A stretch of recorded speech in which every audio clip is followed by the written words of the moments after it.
RDI présente Modèle. Bonsoir et bienvenue dans Modèle, l'émission de celles qui inspirent. Pour ce numéro inaugural, notre modèle à l'honneur est une grande ambassadrice des mets locaux burkinabés. Babenda, Kumvado, Zamne, Benga. Bref, les spécialités locales n'ont plus de secret pour Mariam Sankara, que vous connaissez sous le pseudonyme de Mam Sank. Le restaurant burkinabé chez Mam Sank est l'incarnation de la combativité d'une femme dont le rêve est devenu réel. Le rêve de Mam Sank, c'est un portrait signé Warren Soulaman et Achille Bambara. L'histoire de Mam Sank est à l'image d'un parcours de combattant. Des années de don de soi et d'abnégation. Aujourd'hui, c'est le regard rempli de fierté qu'elle vit son rêve. Pour vous, Mariam Sankara, alias Mam Sank, tout commença en 2017, après une page sombre de votre vie, marquée principalement par la perte de votre cher père. Et c'était au mois d'août. Et 4 mois après, c'est-à-dire en novembre, vous perdez votre espace de commerce. Qu'est-ce qui vous a permis de tenir le coup en cette période difficile? Je dis bonjour encore. Et avant la perte du père, il y a eu des antécédents. Comme j'aime le dire, j'aime pas relater beaucoup les difficultés de la vie. Je prends ça comme une leçon. Et quand j'ai perdu le père le 17 août 2017, après ça, j'avais pris mes économies de ma licence, refaire mon petit kiosque et je voulais m'investir dedans. Un coup, je perds les lieux parce que le bailleur voulait ces lieux. C'est des pleurs et tout. Et là, j'avais déjà commencé à faire ma promotion sur les réseaux sociaux, Facebook. Et c'est là que j'ai lancé le SOS, que je cherche un local pour mon commerce. Et là, il y a eu les partages de partout et tout et tout. Une amie de très longue date que je dis merci infiniment. On va y revenir. Oui. Vous parlez, certains de vos proches vous décrivent comme une femme résiliente avec un fort caractère. Est-ce vrai? C'est comme ça que vous voyez? Bon, c'est ce qu'on me dit, peut-être dans le cadre du business où je suis vraiment très, je ne sais pas comment dire, mais j'aime pas faire les choses à moitié. Et j'aime pas quand on me dit que j'ai oublié ça et ça. Surtout avec mes collaborateurs. On ne doit rien oublier pour moi. Et côté cuisine, il faut aller à fond. Il faut mettre l'énergie, il faut mettre tout ton savoir dedans. Et quand moi je te dis, aujourd'hui tu dois faire ça, et j'arrive, tu n'as pas fait, tu dis tu as oublié moi, je pète les plombs en fait. Oui. Et puis l'histoire avec la restauration commence, vous l'avez dit tantôt, après ces malheureux événements. Et c'est parti d'un SOS. Vous parlez tantôt d'SOS que vous avez lancé sur Facebook. Et vous avez, ça a suscité beaucoup d'engouement, notamment vous parlez d'une amie de longue date. C'est vrai, ça plein de partages. Côté de mes amis, même ceux qui ne me connaissaient pas, je pense que plein même m'ont connu à travers ces partages où on cherchait le local pour moi. Et ma copine également a vu le partage que j'ai fait et elle m'a appelé en même temps, m'a envoyé le numéro d'un démarcheur, que de l'appeler, qu'il avait déjà des locaux. Et je pense que elle pensait vraiment que j'allais trouver un local. En même temps, j'ai appelé le monsieur. Et désolé, paix à son âme, ce dernier, parce que après ça, des lieux que je voulais, ou bien des gens qui voulaient des lieux également, j'ai eu à le recommander. Effectivement, on est venu, je vois la cour, le monsieur dit « Oh, Mam Sank, tu vas pouvoir ». C'était une cour pas flatteuse aussi, j'ai vu les images. J'ai dit non, je sais que ça va donner. Je sais que ça va donner, j'ai espoir, je sais ce que je veux faire. Et de surcroît, comme c'est des mets locaux, dans une cour, ça me va. Je vais aller mollo avec mes moyens minimes et tout. Et je sais que ça va donner. Est-ce que c'était un nouveau départ pour vous? C'était un très grand nouveau départ pour moi. Parce que d'un kiosque à une cour unique, C'était un défi en fait que je me lance. Je ne savais pas ce qui m'attendait, mais j'avais nourri l'espoir que ça va donner. Je faisais mes calculs, je dis bon, si je vends le goré aujourd'hui, j'ai 1000 francs, le Kumbado j'ai 1000 francs, tant j'ai 1000 francs, si je dépose à la fin du mois, je pourrais au moins payer le loyer, payer mes 2 enfants qui travaillent avec moi, même si moi je gagne rien. Au fur et à mesure, je pense que ça va donner. C'était comme ça. J'avais l'espoir que je ne sais pas comment j'avais pris ce courage vraiment. Mais j'avais le courage à fond. Je disais ça va donner. La restauration débute comment pour vous?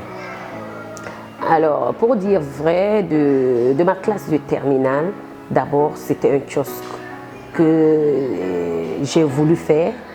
Mais j'avais mon petit panier, que j'avais des ongles et tout, les cils et tout, et je mettais les filles de ma classe, mes camarades de classe. Et là, quand je sors des cours, je demande, tu veux mettre ongles, tu veux faire ça, et c'était comme ça. Après ça, j'ai eu le local également, à Piscilla, et j'ai mis mon petit commerce dedans, les mèches, et les pommades et tout, et je partais faire les manicures, pédicures quand il n'y a pas l'école. Quelle histoire! Oui, et après ça, j'ai dit, ça ne donne pas parce que après le bac, je me suis inscrite pour l'université. Il y a le temps d'aller à l'école et tout. Du coup, le temps de m'investir sur ce petit commerce, ça ne donnait plus. Et là, après ça, je dis, bon, tu aimes faire la cuisine, pourquoi pas commencer par ton petit kiosque? C'est là que j'ai transformé en petit kiosque, les matins, le Nescafé et tout. Après ça, les week-ends, j'ai dit, bon, je vais emprunter les pas de la maman. Je vends mon goré, mon kumbado au début. J'ai ajouté bas maintenant. Et les week-ends maintenant, je faisais des postes où je disais, venez manger, venez manger. Quand les gens venaient, ils se moquaient de moi. Tu fais du bruit sur Facebook alors que c'est une chose que tu vas ici. J'ai dit oui. En même temps, souvent je réponds, il dit c'est pas une chose parce que tes pieds sont à terre. Il dit les choses que tu es dessus et tes pieds balancent. Et là, ça donnait vraiment les week-ends. Comme j'aime l'ambiance et tout le quartier, j'avais vraiment un cercle d'amis. Les jeunes du quartier, on s'entendait bien et tout. Donc c'était devenu un QG chaque week-end, samedi, dimanche. Quand tu passes dans le cimetière, tu as l'impression qu'il y a un mariage. Je salue vraiment toutes ces personnes de cette zone. Et un papa également qui m'avait pris comme sa fille vraiment. Parce que tout le long de son mur, c'était mon commerce. En fait, tous mes clients s'asseyaient là-bas. Et c'était l'ambiance totale. Oui. Voilà.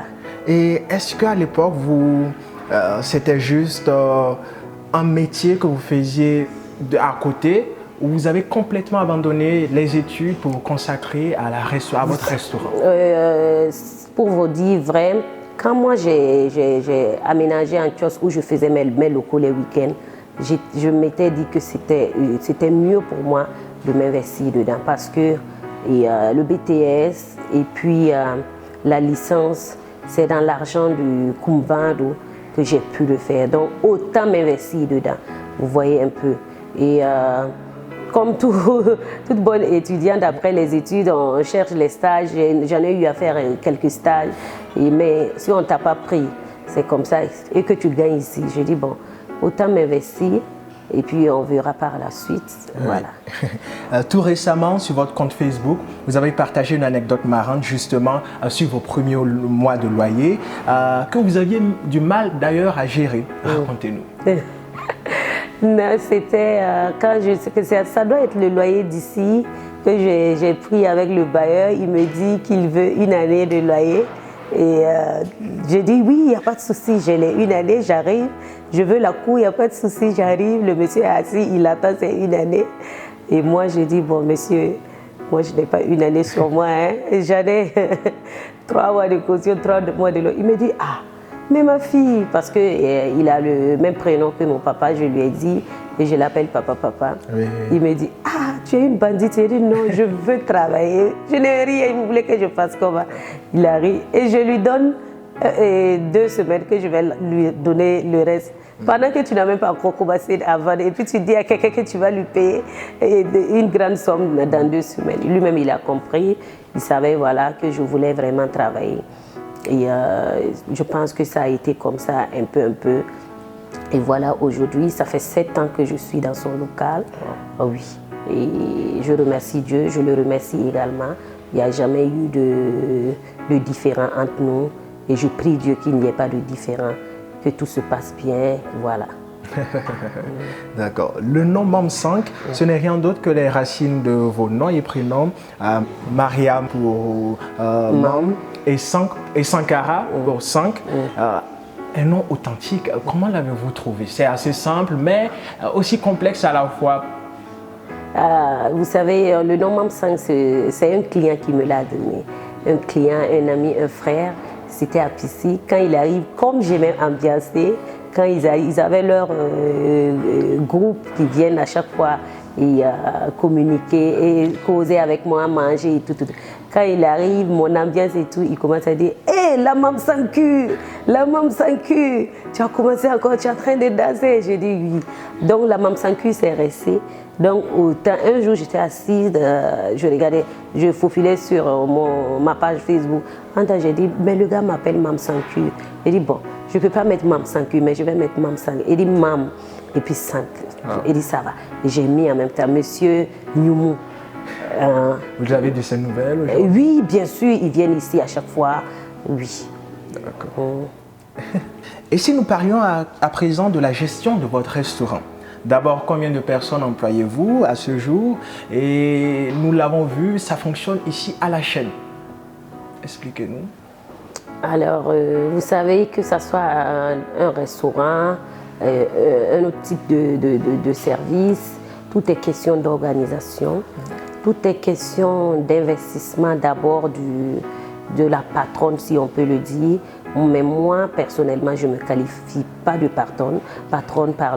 Je me qualifie d'employé de chez Mam 5 parce que je suis aussi dans le four et le moulin avec toutes ces personnes. Et sachez que le personnel regarde d'abord la manière que la patronne ou le patron fait avant de le faire. Plus tu ne t'investis pas, plus celui qui travaille avec toi sera ainsi aussi. Donc du coup, imagine tu arrives à 6h30 ou 7h, tu viens trouver que la patronne est déjà sur les lieux. 2-3 fois, toi-même tu vas te poser beaucoup de questions. Et cette collaboration que nous avons ensemble, c'est-à-dire, c'est comme on le dit, quand il faut de taper, il faut taper. Quand il faut de caresser, il faut caresser. Et tout ça, ça veut dire quoi? Quand vient le moment de sourire avec tout le monde, on est là, on cause, on rit, mais quand c'est le travail, c'est le sérieux. Et je n'hésite pas surtout à parler, parce que je veux que ça soit du bien fait.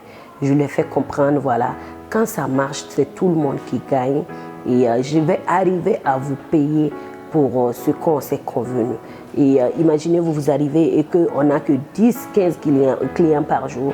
Ça va être compliqué pour moi. Donc, mettons-nous au sérieux pour que tout se passe bien. Et sincèrement, on arrive à se comprendre sur beaucoup de choses. Mais il y a des moments où je me fâche vraiment parce que c'est pas ça. Le travail n'a pas été comme je veux.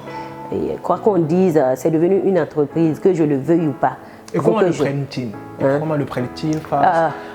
Ils le prennent avec beaucoup de positivité parce qu'ils savent que ce que je dis c'est vrai. Et certaines personnes sont avec moi plus de 5 ans. Il y a une de 5 ans, il y a une de 4 ans, il y en a de 2 ans, il y en a de 3 ans. Et je peux dire que la dernière personne qui n'a pas encore fait autant de temps avec moi, c'est environ 3 ou 4 mois. Voilà. Ou bien la dame qui vient de commencer, j'ai pris une dame récemment quand j'ai refait ça, qui vient faire le nettoyage normal, voilà, depuis l'ouverture. C'est comme ça. Je donne chacun a sa tâche dans mon entreprise. Donc quand tu n'es pas là, normalement, moi j'ai toujours dit, je donne les tâches parce que il faut que quand tu n'es pas là dans une entreprise, qu'on sente ton absence. Quand tu es dans une entreprise et que ton absence n'est pas sentie, c'est que pour ne pas dire entre griffes, tu es inutile dans l'entreprise. Cette personne, on doit la lever. Donc, je fais de mon mieux pour donner les tâches à mes personnes, pour que ces personnes s'investissent vraiment. Et je leur dis à chaque fois, surtout les filles, je prie Dieu qu'un jour, chacune de vous ait des membres 5. C'est comme ça. Et pourquoi pas. Moi, j'ai toujours dit, la concurrence ne fait pas partie de moi. Et quoi qu'on dise, membre 5 seul ne peut pas nourrir tout le Burkina. Voilà. Et quand on voit partout restaurant burkinabé, c'est la fierté du Burkina. À présent, on va vous montrer une série d'images et vous allez nous dire ce que vous en pensez. Alors wow. Vous avez vu la première image? Oui, la première image, 2018. Voilà. Ouais. Ah, oui, un mur. Quel est le premier mot qui vous vient à l'esprit quand vous voyez ça? C'est le courage. Parce que ce mur, je dis, il y a des clients quand ils arrivent ici, je dis, je vous demande pardon, je vous ai fait trop souffrir dans mon restaurant. Vous savez, pendant les saisons pluvieuses, il y a certains, ils partent se coller au mur parce que l'eau, là, c'était bien. Mais j'étais contente de finir de préparer, je me douche, voilà. Je suis arrêtée, je fais ma photo, j'ai dit oui, venez manger. J'étais fière de montrer tout ça. Vous assumez? Oui, waouh. Vous pouvez voir les autres? Ok. Waouh. Ça, c'est mon salon que je suis assise. Oui. Vous savez, souvent quand j'arrive ici le matin, je peux dire que le jour de l'ouverture, en rentrant dans la cour, je larmoyais en fait. J'ai dit, c'est toi vraiment qui as fait ça. Et j'ai dit, Dieu, je te demande de toujours m'accompagner. Je te demande de toujours me protéger, de bénir ce que je suis en train de faire, de me faire venir toujours des clients, des personnes qui croient en moi. C'est énorme en fait. J'arrive pas à croire souvent, mais c'est quelque chose qui était dans ma tête où j'ai dit un jour. Mais lui, j'ai dit, mais vous allez manger kumba dans le clim, les gens riaient. Oui. Les gens disent, tu vas dénaturer le kumba. J'ai dit non. Au contraire, je veux vous mettre à l'aise. Aujourd'hui, c'est un rêve pour moi. Et je suis très, très contente de moi. Waouh. Ouais. Et restaurant burkinabé. C'est ça que j'avais vraiment envie de mettre. C'était ça votre credo, valoriser les mets locaux. Oui, j'avais envie de mettre.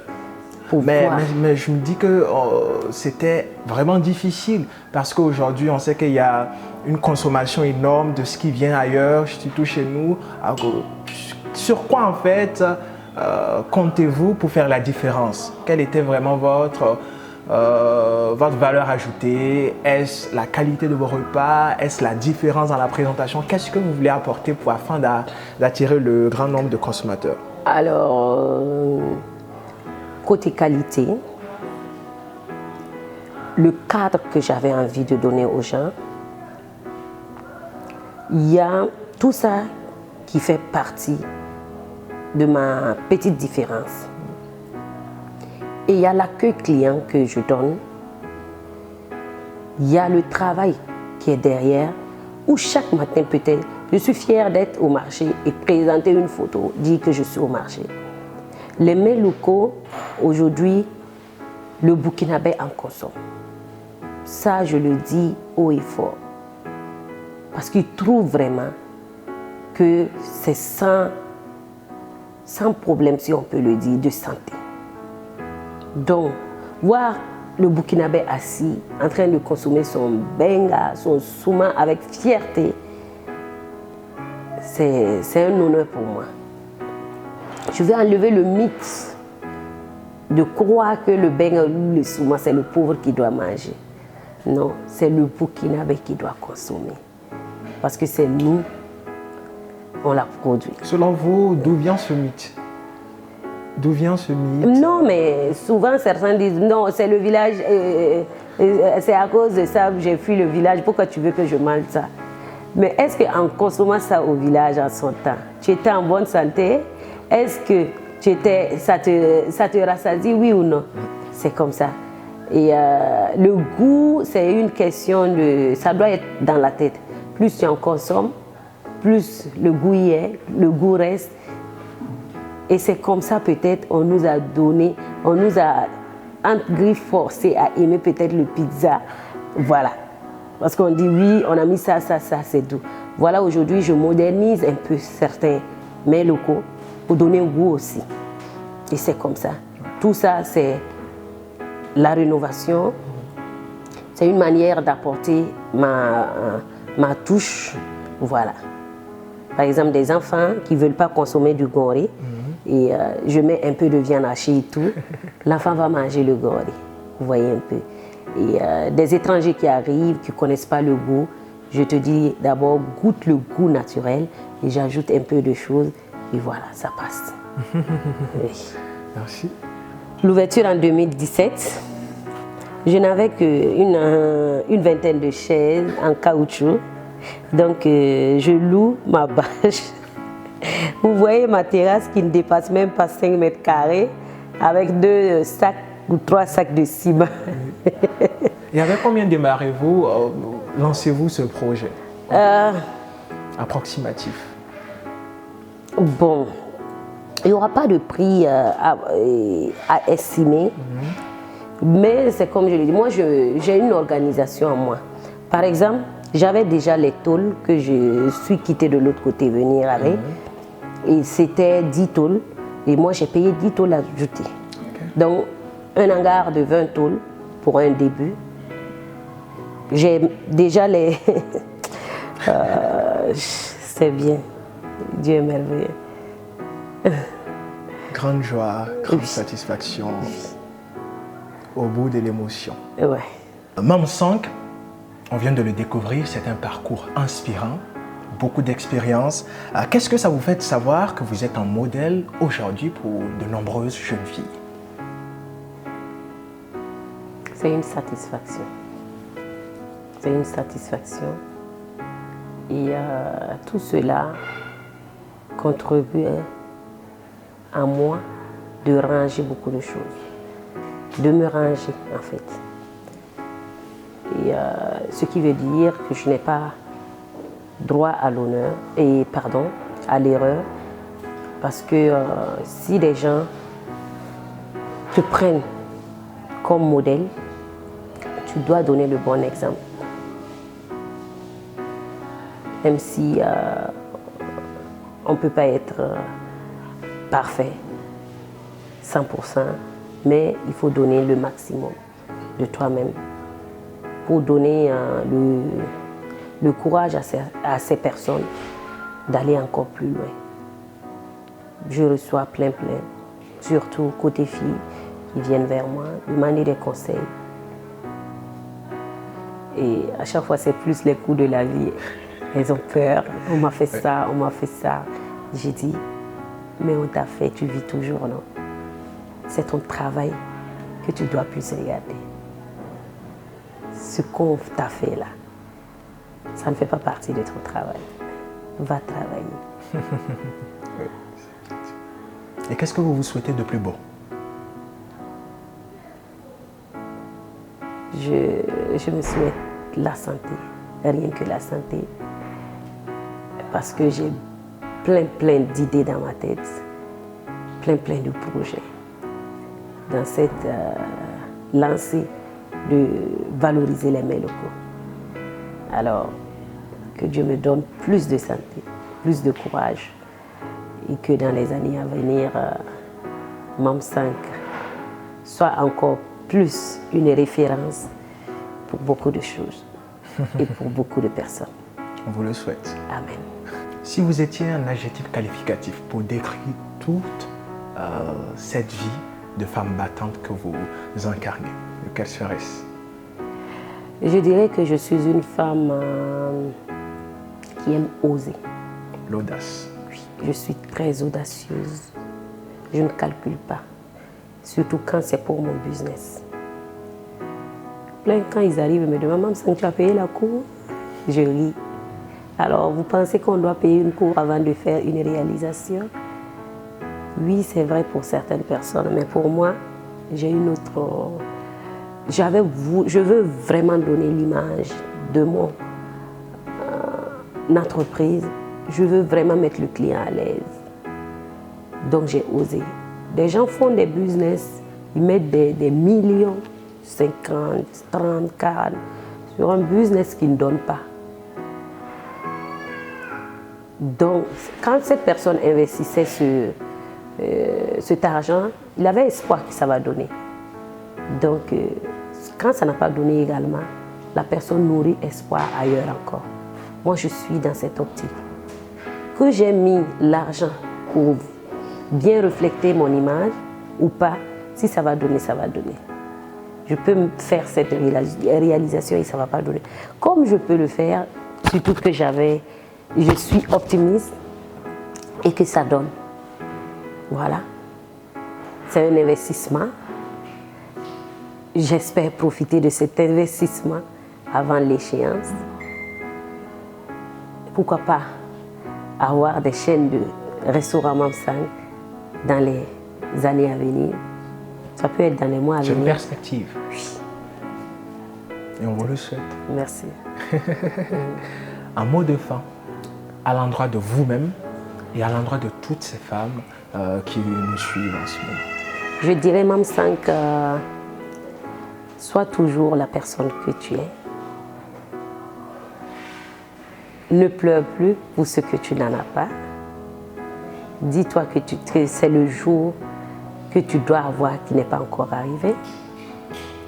Je dirais à ces personnes de ne pas lâcher prise, travaillez, investissez-vous dans votre business. Ne jouez pas au patron surtout quand ça commence à décoller. Non. Soyez toujours là.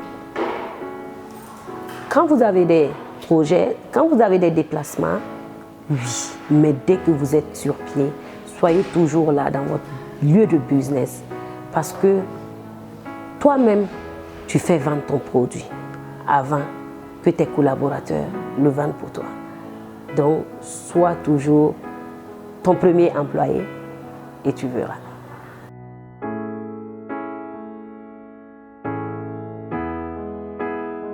L'histoire de Mam Sang nous enseigne qu'on peut partir de zéro et devenir héros. Et c'est ici que prend fin ce premier numéro de Modèle, l'émission de celle qui inspire. On se retrouve très prochainement avec une autre femme au parcours inspirant.